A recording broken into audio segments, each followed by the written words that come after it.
একটা কথাও কিন্তু কইতো না, কি কন? এই জন্য মুরব্বীরা কইছে না চাইলে আল্লাহ ভালো কাজ চেষ্টা থেকে আমার শাহাবুদ্দিন ভাই, ফিরোজ ভাই, আরো যিনারা আসছে অনেক কষ্ট করে অনেক দূর থেকে আসছে।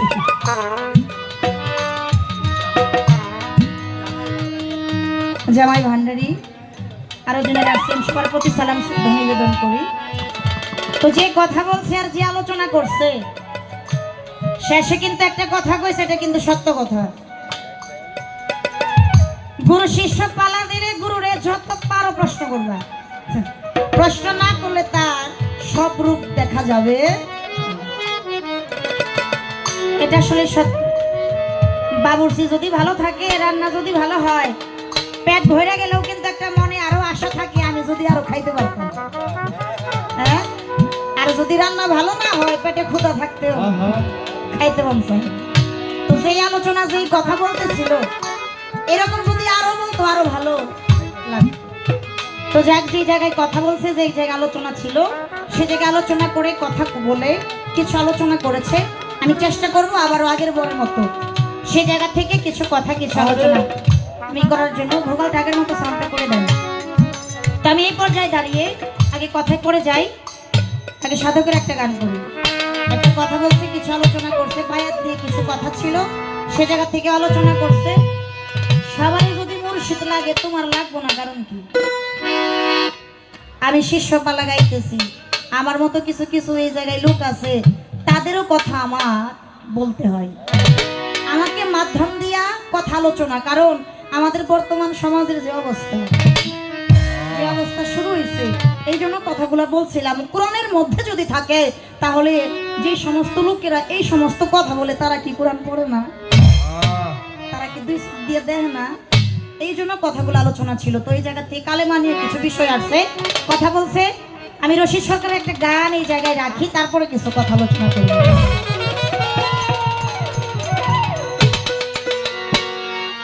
আমি বলেছিলাম মুর্শিদরে পাইলে জীবন করব দান। জীবন কয়টা? কোনটা আমার দাদিরে দিবেন আর কোনটা মুর্শিদ রে? কইতেছে কয় তোমার দাদির লগে আমি ভালোবাসা করছি, যে নেজা লাগবো তাই দিব, আর আমি আমার মুর্শিদের সাথে প্রেম করছি, জীবন যৌবন তাই। একটা গান আমি আগে রাখি, তারপরে এই জায়গা থেকে কিছু আলোচনা আমি করবো।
ভবে তাহা প্রকাশিল, কোন জায়গাতে গেল জমা হইয়া।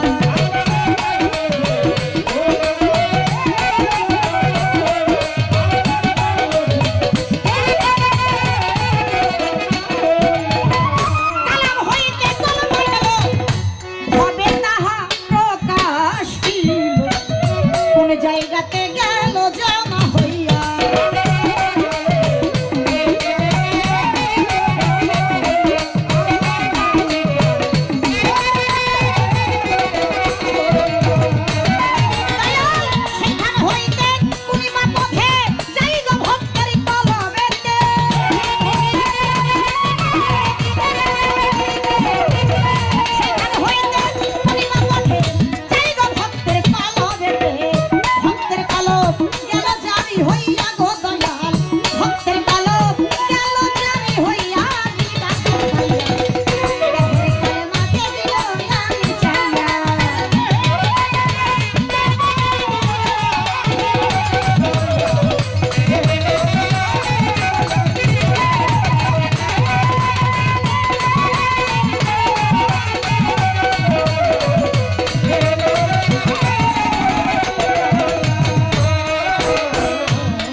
বিষয় আছে আজকে জানতে চাই দয়ালের কাছে তাই তো ডাকি দয়াল বাবা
দরজায় উকি দিলে বাতেনি মসজিদ একটা সামনে মিলে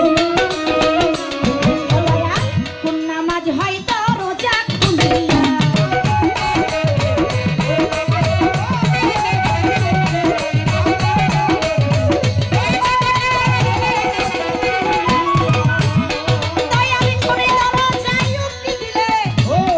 বাতেনি মসজিদ একটা সামনে মিলে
সরকারের রশিদি বলে এই জায়গাতে দয়াল আমার বলবেন কথা কোরআন মতে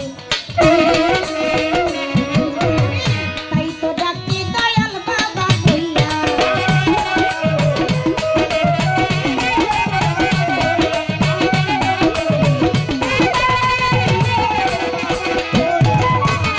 সরকারের রশিদি বলে এই জায়গাতে বলবেন কথা কোরআন মতে আমি তাই তো ডাকি দয়াল বাবা কইয়া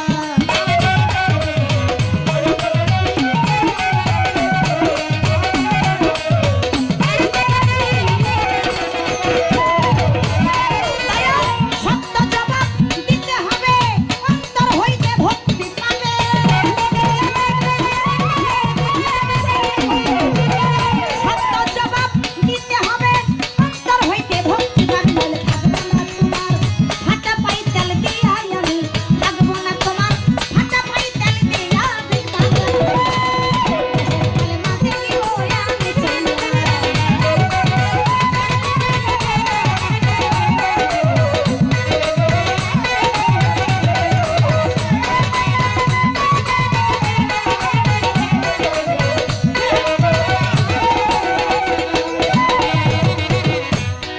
উনি যে জায়গা থেকে যেই সাধকের গান গাইছে আমি ওই জায়গা থেকে একটু গাওয়ার চেষ্টা করলাম আলোচনা ছিল কথা ছিল এই যে বায়াত আপনিও যেভাবে আসছেন আমিও ঠিক একইভাবেই আসছি সবই ঠিকঠাক ছিল বাড়ি অব্দিও ঠিকঠাক আইলাম সমান সমান কিন্তু আইসে আপনি হইলেন গুরু আমি হয়ে গেলাম শিষ্য আমার মধ্যে কি এমন কম করলো যার জন্য সেই কমটুকু পূরণ করার জন্য আমি আপনার কাছে যাই। একজন আরেকজনের কাছে যাবে, কেন যাবে, কিসের জন্য যাবে? আর যাবে যে এটা কি আপনাদের মন মতো না কোরআন মোতাবেক? যদি বলেন যে কোরআন মোতাবেক আছে, একজন আরেকজনের কাছে যাইতে হবে, তাহলে কোরআনের কোথায় আছে যে যাইতে হবে? শুধু তাই নয়, মেয়েদেরকেও যে বায়াত দেওয়া হয় এটাও কি কোরআনে আছে? সে জায়গা থেকে সুন্দরভাবে আলোচনা করছে, আলোচনা আসছে একজন আরেকজনের কাছে যাবে, যাই তওবা পড়বে, তওবা পড়ানোর পরে কালেমা পড়াবে লা ইলাহা ইল্লাল্লাহু মুহাম্মাদুর রাসূল। সকলে একবার বলি সাল্লাল্লাহু। এই জন্য আমি গানটা রাখলাম। আর আমার দাদা উস্তাদের একটা গান ছিল, রক্ত শূন্য বিনাবি যে কেবল অজন্মনেই আছে, যেই কথা বুঝি না আমি জানতে চাই দয়ালের কাছে। সুন্দর কইরা এক একটা কইরা ভেঙে ভেঙে ভেঙে ভেঙে সুন্দর করে কথা আমাদেরকে বুঝিয়েছে। শেষে একটা কথা কি বলছে, তোমার মধ্যে সবই কিছু আছে, তুমি ছাড়া বাহিরে কেউ নাই। তে আমার মধ্যে যদি সবই থাকে, কালেমা কি আমার মধ্যে নাই? আমার বাইরে কি দৌড়াদৌড়ি করে কোনো লাভ আছে? নিজের কালেমাই যদি না চিনি, নিজের মধ্যে যে কালেমা আছে এটা যদি আমি না দেখি, এই বাইরের কালেমা দিয়ে আমি করব। বর্তমানে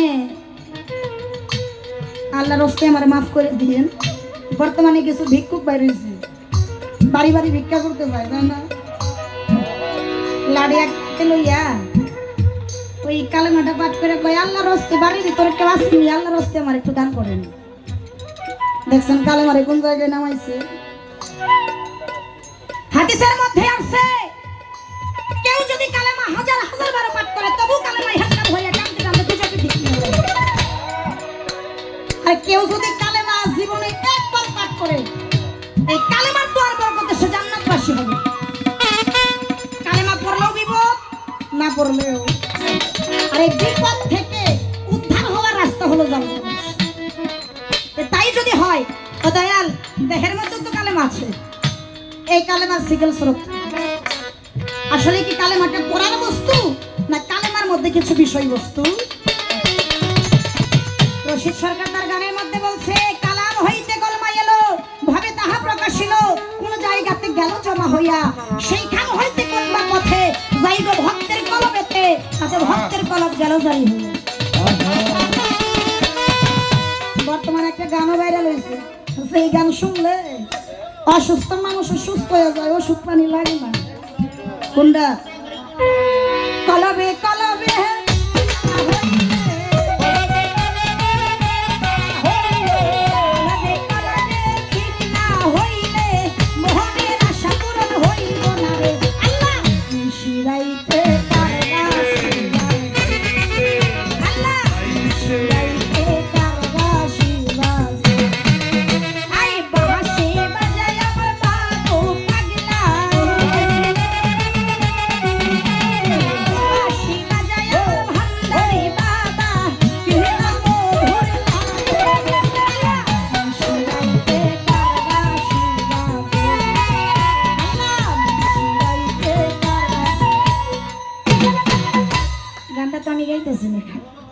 গানের মধ্যে আসছে, কলবে কলবে মিল না হইলে মনের আশা পূরণ হইব না রে, নিশিরাত্রে কার বাঁশি বাজে।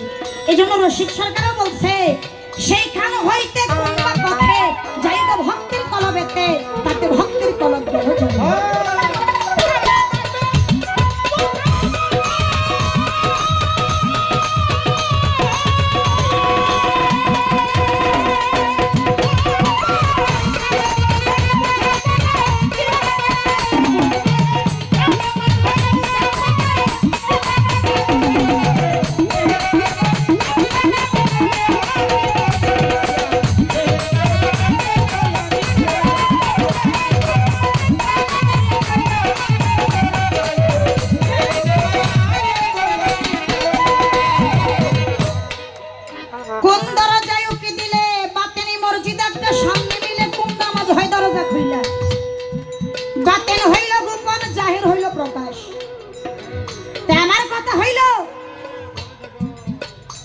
মসজিদ যদি গোপন থাকে, নামাজও তো গোপনই হওয়ার কথা।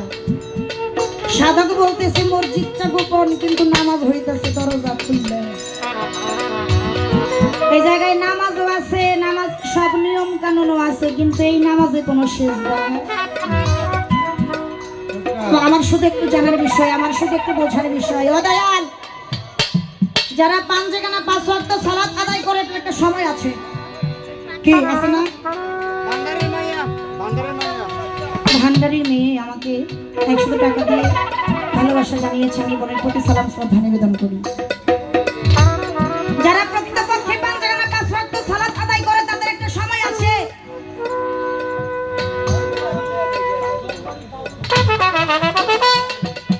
ধনবাড়ি বাউল সংগঠনের সদস্য জয়নাল আবেদিন আমাকে 100 টাকা দিয়ে আশীর্বাদ করেছে, সালাম শ্রদ্ধা নিবেদন করি।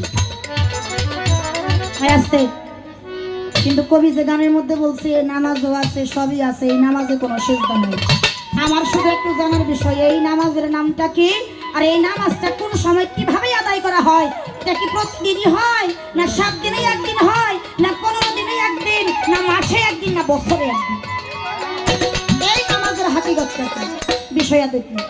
আবার শেষে কি কইছে, আসতে বাজাও, সরকার রশিদ বলে এই জায়গাতে বলবেন কথা কোরআন মতে, তাই তো ডাকি দয়াল বাবা তুমি। সত্য জবাব দিতে হবে, অন্তর হইতে ভক্তি পাবে, নইলে থাকবো না তোমার ফাটা পাই দেন দিবে। দয়াল যদি আমারে উঠা কয় তুমি কি আমার হুমকি দিলে, আমার কিন্তু কোনো দোষ নাই। কোনো কথা থাকলে আজিমপুর দরবারে রশিদ সরকারের কইেন, আমারে কইেন না। এই গানের ভিতরে কিছু কথা আছে যে কথাগুলো আমি জানি না, যে কথাগুলো আমি বুঝি না, এই জন্য সাধকের গান আমি আমার মুর্শিদের চরণে রাখলাম। ও দয়াল, এই গানের কথা হাকিকত, এই গানের কথার হাকিকতটা কি গেল গানের কথা।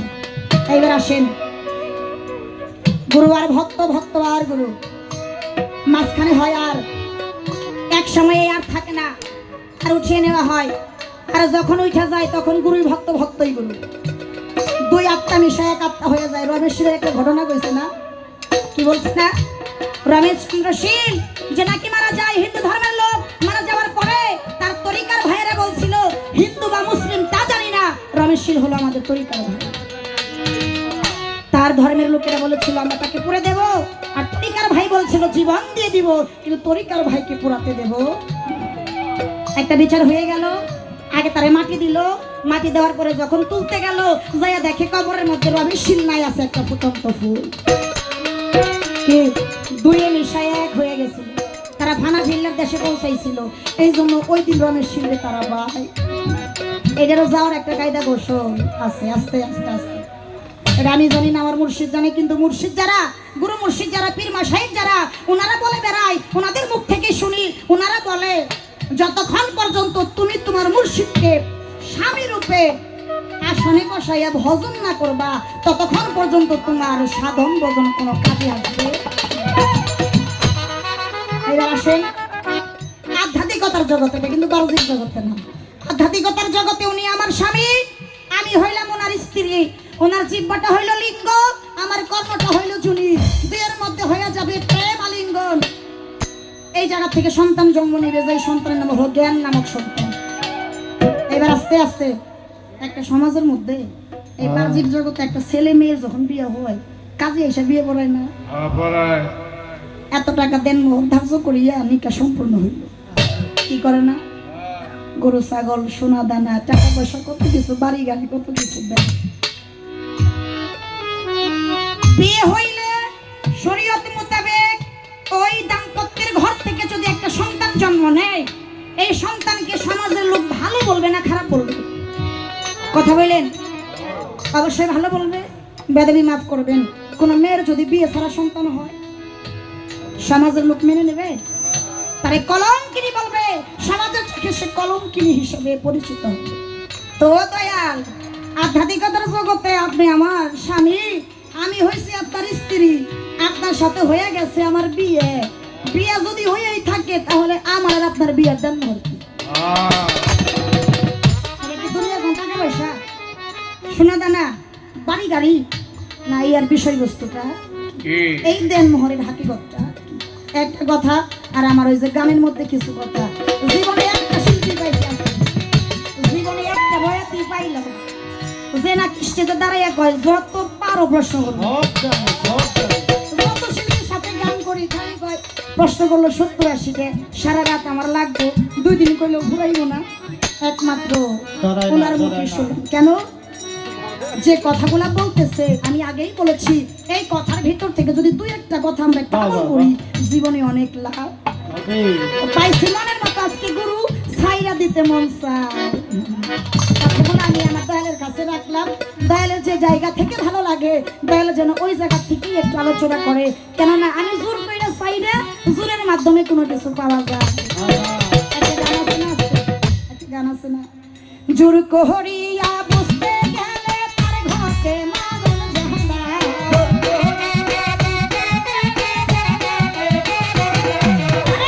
জোর করিয়া বুঝতে গেলে তার ঘটে মাগন ঝালা, কে বুঝিতে পারে আমার বাবু পাগলার খেলা, আমার আগুন চাঁদের খেলা, কে বুঝিতে পারে আমার ভান্ডারির খেলা, আমার সত্যি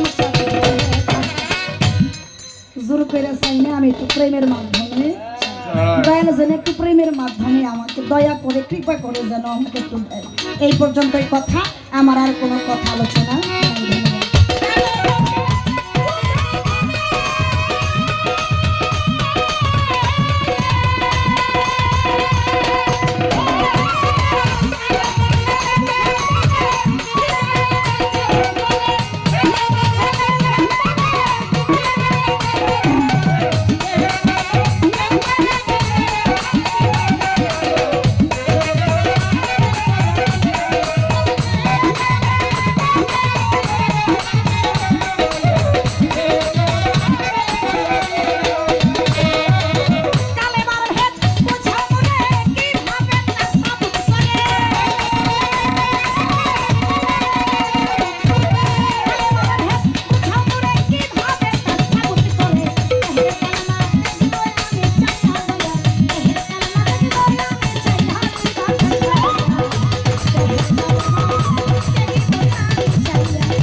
ভোগালের সাউন্ডটা আগের মতো একটু ক্লিয়ার করে দেন, নাকা নাকা হয়ে আছে। আলোচনা কথা আমি এই পর্যন্ত সমাপ্ত রাখলাম। পালাটা হলো গুরু আর শিষ্য বাবা। এই গুরু শিষ্য পালা দেওয়ার পরে আপনারা যে এখনো এতজন আছেন, আপনাদেরকে দেখে আমার অবাক লাগতেছে। আমরা দেশের বিভিন্ন জায়গায় গান করি, বেশিরভাগ এই পালাটাই কিন্তু বাউল মঞ্চ হয়, যেখানে পালা গান। কিছু কিছু জায়গায় এই পালাটা দিলে অনেকেই চলে যায়, বলে যে পালা দিছে এই পালার মধ্যে বোঝার মতো কোনো কিছু, আর যা বলবে এর চাইতে বেশি আমরাই জানি। উনি জানে বেশি কিন্তু মানে কম। হয়তো উনি ওনার মতো ভালো বলে, কিন্তু আমি একটা কথা বলি বাবা, পালার জগতে যদি কোনো কঠিন পালা থাকে তার মধ্যে এই গুরু শিষ্যের পালাটা সবচেয়ে কঠিন। আর বিশেষ করে যে শিষ্য পালা গায় এই পালাটা বেশি কঠিন। কেননা যার ভিতরে আদব কায়দা ভক্তি বিশ্বাস নাই তারে দিয়ে কোনোদিন শিষ্য পালা গাওয়াটা সম্ভব না। যার ভিতরে গুরুর প্রতি প্রেম ভালোবাসা মহব্বত আছে তারে দিয়েই কেবল শিষ্য পালা গাওয়াটা সম্ভব। যার কোনো চাই আমার মধ্যে নাই। আমি জানি না গুরু কেমন ধন, গুরু আমার কে, এইটা যদি আমি জানতাম। লালন সাহেবের একটা গানের গানে আছে, নইলে মোর দশা কি এমন হয়। বাবু পাগলা আমি ওই চরণে তোমার দাসের যোগ্য। ভাবুক কবি